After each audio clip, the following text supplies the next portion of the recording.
अपन सीखेंगे इनकम की एंट्री करना। बिजनेस। ये नॉन बिजनेस टैली है 6 6:30 में, और 6:30 से फिर बिजनेस टैली सीखेंगे अपन। अभी इसमें अपन इनकम की एंट्री करना सीख रहे हैं। इनकम की एंट्री करने के लिए सबसे पहले अपन इनकम के कुछ लेजर बना लेते हैं। लेजर अपन बनाएंगे ALC के द्वारा। जैसे हम ALC प्रेस करेंगे, हम लेजर बनाने के लिए प्रक्रिया पर पहुंचेंगे। सर अगर अपन को देखना है कि कौन से लेजर अपन ने पहले कभी बनाए थे, तो अपन सर वो लेजर। हाँ बच्ची। सर किसी का माइक ऑन है, आपकी आवाज नहीं आ रही अच्छे से। जिसका भी माइक ऑन हो अपने माइक को ऑफ कर लेना, फिर जब भी कुछ पूछना हो तो ऑन करके आप पूछ सकते हैं। तो देखो यहां पर अपन सबसे पहले इनकम के लेजर चेक कर लें, पहले से तो नहीं बने। तो अपन चेक करते हैं ALD से। अपन जैसे ही ALD प्रेस करेंगे, हमारे सामने लेजर की लिस्ट आ जाएगी, और अपन इस लिस्ट में से देख लेंगे इनकम के कौन कौन से लेजर यहां पर बने हुए। तो यहां पर एक तो इंटरेस्ट का बना हुआ है, इंटरेस्ट रिसीव, और यहां पर कोई लेजर नहीं बने हैं। अपन बना लेते हैं। अपन ALC से लेजर बना सकते हैं। नेम के सामने अपन नेम लिखेंगे। माना कि अपन अपने पास एक आध रूम एक्स्ट्रा है, जिसे अपन रेंट पर दे देते हैं। अपन ने बैंक की जो बिल्डिंग ली हुई है, उस बैंक में ही एक आध रूम एक्स्ट्रा है जिसमें अपना कोई काम नहीं होता, उसे अपन रेंट पर दे रहे हैं, तो उससे अपना इनकम हो जाएगी।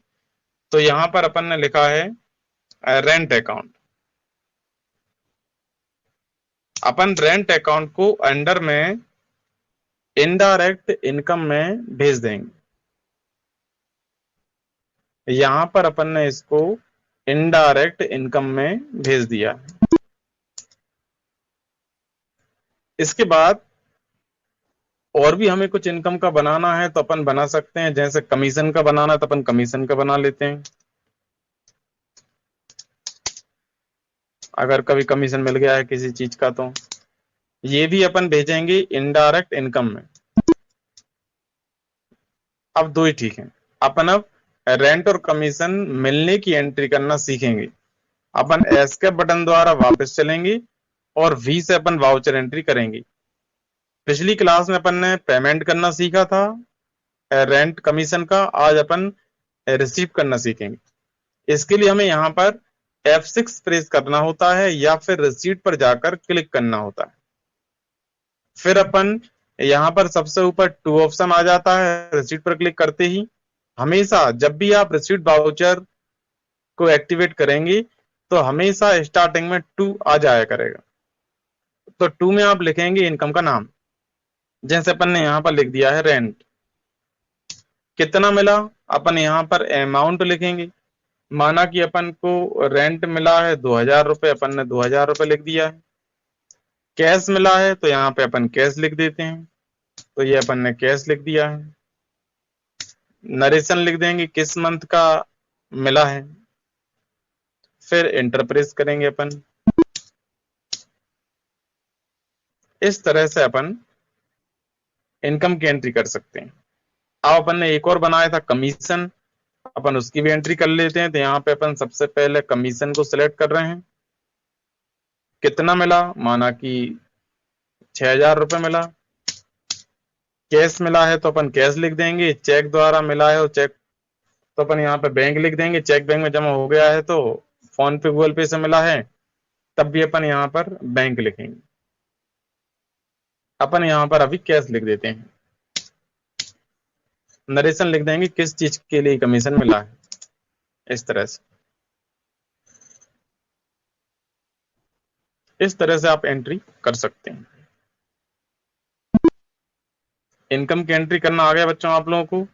डेप्रीसिएशन की एंट्री करना हमने आप बताया था कि अभी नहीं बताया? सर बता दिया था। डेप्रीसिएशन की एंट्री करना सभी को आ गया था। Yes sir. सर आप एक बार और बता दीजिए। डेप्रीसिएशन की एंट्री करना किस किस को नहीं आया? सर मुझे नहीं आना, सर एक बार रिवीजन करवा दीजिए। ठीक है, तो सबसे पहले आप लोग ये बताओ कि ये डेप्रीसिएशन होता क्या है? सर मैं बताऊं? हाँ, आस्था बताओ। सर आपने बताया था सर, कोई भी अगर हम फिक्स्ड एसेट लेते हैं, मतलब कि कोई स्थायी संपत्ति, तो सर उसका समय के साथ जो मूल्य है वो घटता जाता है, तो सर उसी को डेप्रिसिएशन कहते हैं। जैसे कोई चीज अभी 20,000 की अगर परचेज की है, तो आज से 5 साल बाद उसका जो रेट है वो थोड़ा कम हो जाएगा। हाँ, बिल्कुल सही है, वेरी गुड। तो स्थायी संपत्ति के मूल्य में धीरे धीरे समय व्यतीत होने, यूज करने के कारण, यानी किसी कारण से जो मूल्य में स्थायी रूप से कमी आ जाती है, उसे हम डेप्रिसिएशन बोलते हैं। बिल्कुल सही है। सर अच्छा, आपने और उसका कौन बता? परसेंटेज भी सिखाया था निकालना। हाँ, परसेंटेज भी सिखाया था, आपको आ गया था। Yes sir. Very good. और कौन बताएगा ये डेप्रिसिएशन क्या होता है?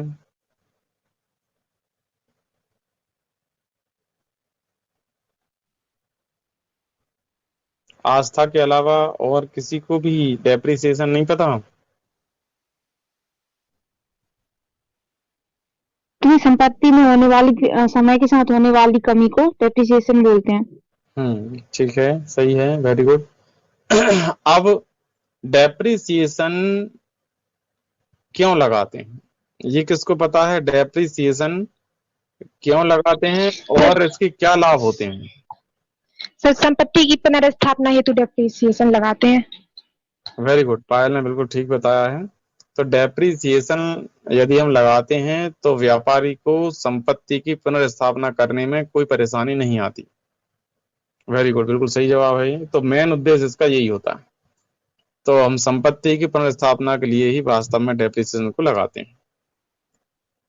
तो अब अपन डेप्रिसिएशन की एंट्री करना समझ लेते हैं। एंट्री करने के लिए सबसे पहली बात आपको याद रखना है कि डेप्रिसिएशन जो है वर्ष के अंत में लगाया जाता है। डेप्रिसिएशन हमेशा आप वर्ष के अंत में लगाएंगे। जैसे अपन 31 मार्च को यहां पर लगा रहे हैं डेप्रिसिएशन। डेप्रिसिएशन लगाने की एंट्री करने के लिए अपन किस वाउचर को सिलेक्ट करेंगे? कौन बताएगा? अपन कौन से वाउचर को सिलेक्ट कर कर डेप्रिसिएशन की एंट्री करते हैं? Sir payment. नहीं, अपन जनरल वाउचर को सिलेक्ट करते हैं, क्योंकि अपन वास्तव में डेप्रिसिएशन का अमाउंट किसी को भुगतान नहीं कर रहे होते, वो अमाउंट तो अपने ही पास रहता है।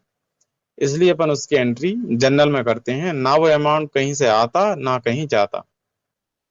तो अपन बाय में लिखते हैं डेप्रिसिएशन। हमेशा याद रखना, डेप्रिसिएशन की एंट्री आपको जनरल F7 प्रेस करके करना है, और बाय में आप हमेशा लिखेंगे डेप्रिसिएशन अकाउंट। तो अपन ने बाय में लिख दिया डेप्रिसिएशन अकाउंट। कितना डेप्रिसिएशन लगा है वो आप यहाँ पे सामने लिख सकते हैं। और यदि अभी आपको नहीं पता कितना अपन ने लगा है, अपन ने इसकी कोई गणना नहीं की है, तो कोई बात नहीं, कोई भी अमाउंट आप यहाँ पर डाल दो, अपन बाद में इसको चेंज कर देंगे। अब जैसे फैन है, फैन है 1250 रुपए का, और माना कि इस पे डेप्रिसिएशन लगना है 50%।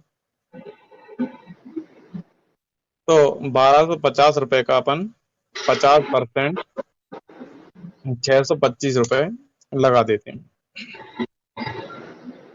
625 रुपए लगाएंगे अपन। फिर और भी किसी संपत्ति पर लगाना है तो अपन फिर से बाय की जगह पे 2 करेंगे, तो टी प्रेस कर देंगे तो यहाँ पे 2 हो जाएगा। और कोई संपत्ति यहाँ पे देखो, जैसे फर्नीचर है, फर्नीचर 22,000 रुपए का है, इस पर हजार लगाना है, माना कि 10%, तो 22,000 की एक जीरो छुपा लेंगे अपन, तो 2200 रुपए लग जाएगा। माना कि इन दोनों ही संपत्तियों पर हमें ह्रास लगाना था, दो ही संपत्ति हैं अपने पास, तो फिर अपन टोटल लगा लेंगे। आप देख रहे हैं टोटल नीचे लिखा हुआ है 2,825 रुपए। तो अपन ये 2,825 रुपए डेप्रिसिएशन अकाउंट के जस्ट सामने क्लिक कर कर टाइप करेंगे। तो ये यहाँ पर अपन ने 2,825 रुपए टाइप कर दिए। अब एंटर प्रेस करते चलेंगे अपन तो अपनी एंट्री सेव हो जाएगी। इस तरह से अपन डेप्रीसिएशन की एंट्री कर सकते हैं। एंट्री करना सबको आ गया डेप्रीसिएशन की?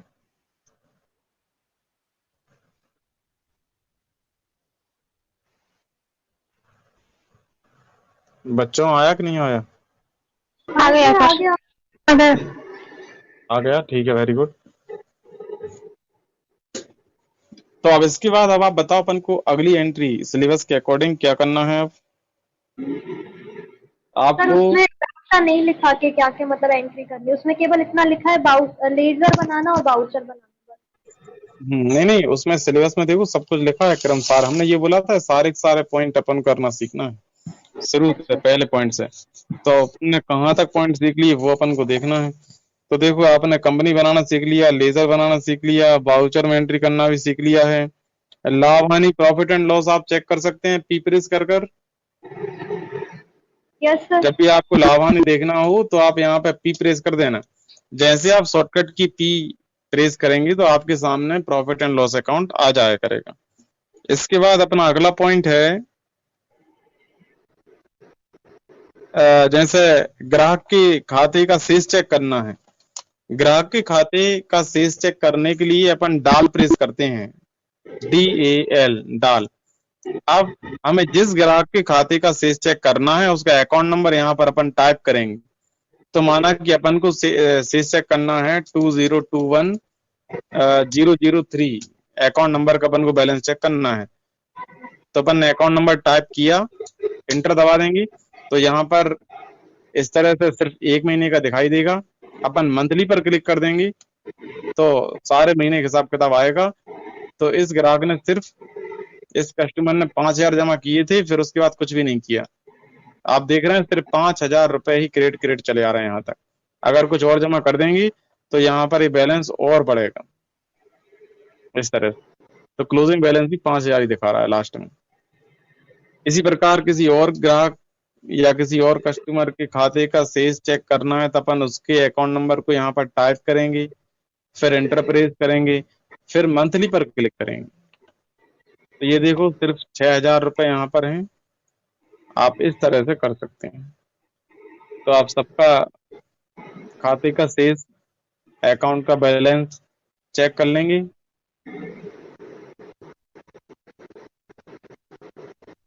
डाल से किया है अपन ने, शॉर्टकट की है डाल, DAL। बस डाल प्रेस करना है, अकाउंट नंबर डालना है, एंटर दबा देना है। आप देख सकते हैं, फिर मंथली पर क्लिक करना है। इसके बाद अगला पॉइंट देखें अपन, ये आपको आ गया होगा, प्रति माह कैश की कंडीशन चेक करना। पर मंथ कितना कैश आया, कितना गया, कितना बचा, कहां से आया, कहां गया, ये सब कुछ पता करना है आपको। तो इसका शॉर्टकट है DCC।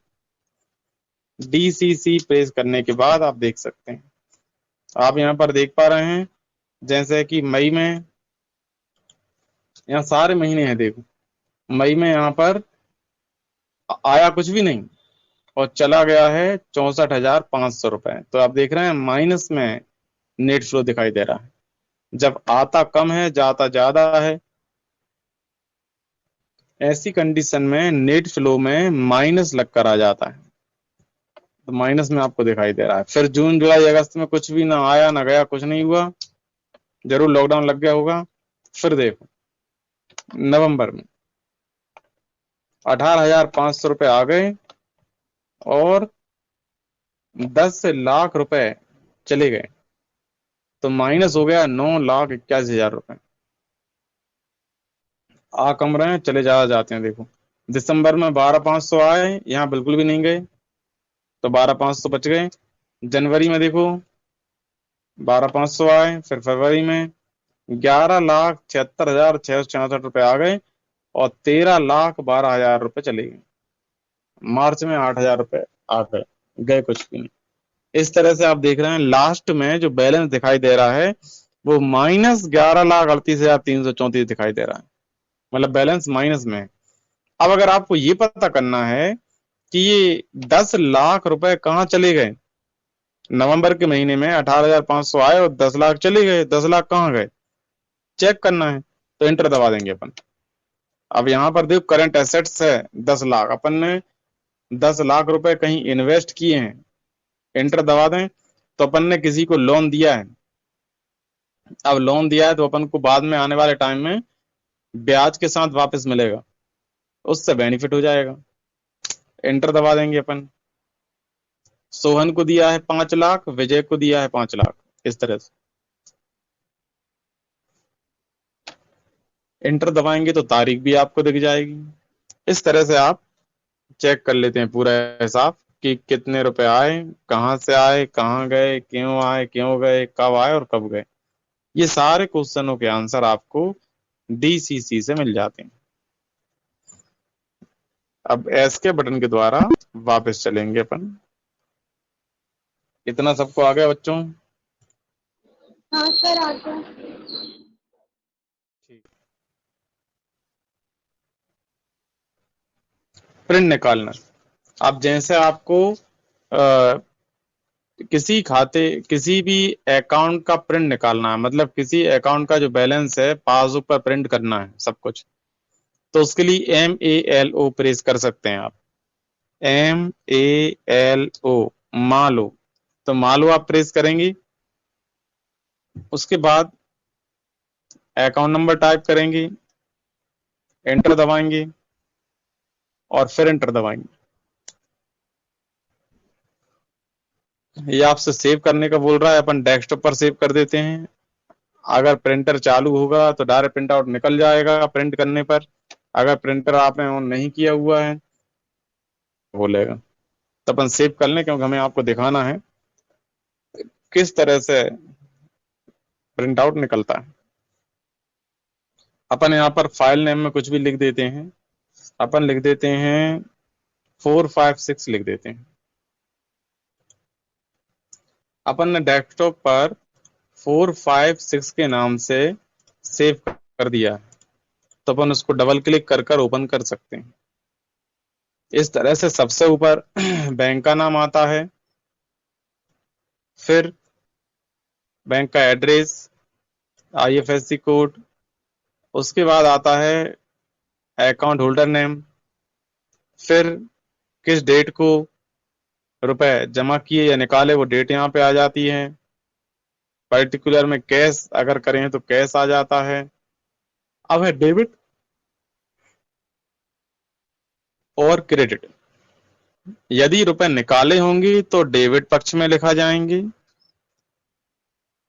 अकाउंट होल्डर ने रुपए जमा किए हैं तो क्रेडिट वाले पक्ष में आ जाते हैं। अब जैसे विजय ने 6,000 रुपए जमा किए हैं, तो आपको विजय के 5 तारीख को क्रेडिट वाले पक्ष में 6,000 रुपए दिखाई दे रहे हैं। क्लोजिंग बैलेंस में अगर कुछ निकाल ली होती तो माइनस होकर यहाँ पर क्लोजिंग बैलेंस बचता, लेकिन निकाला कुछ भी नहीं, इसलिए क्लोजिंग बैलेंस पूरा पूरा 6,000 रुपए यहाँ पर आपको दिखाई दे रहा है। इस तरह से आप बैलेंस चेक करते हैं। आगे बच्चों करना। Yes sir. ठीक है, इतना रिवीजन करना आप लोग, फिर हम आपको और आगे बताएंगे। अभी अपन ने हम बता देते हैं पॉइंट नंबर कहाँ तक सीखा है।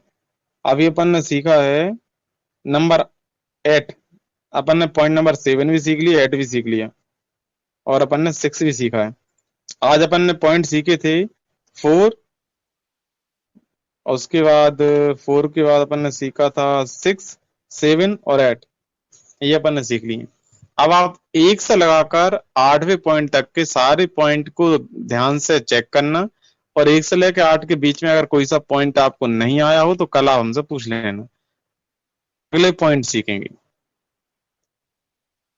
अब अपन 2 मिनट का ब्रेक लेने के बाद बिजनेस टैली स्टार्ट करेंगे।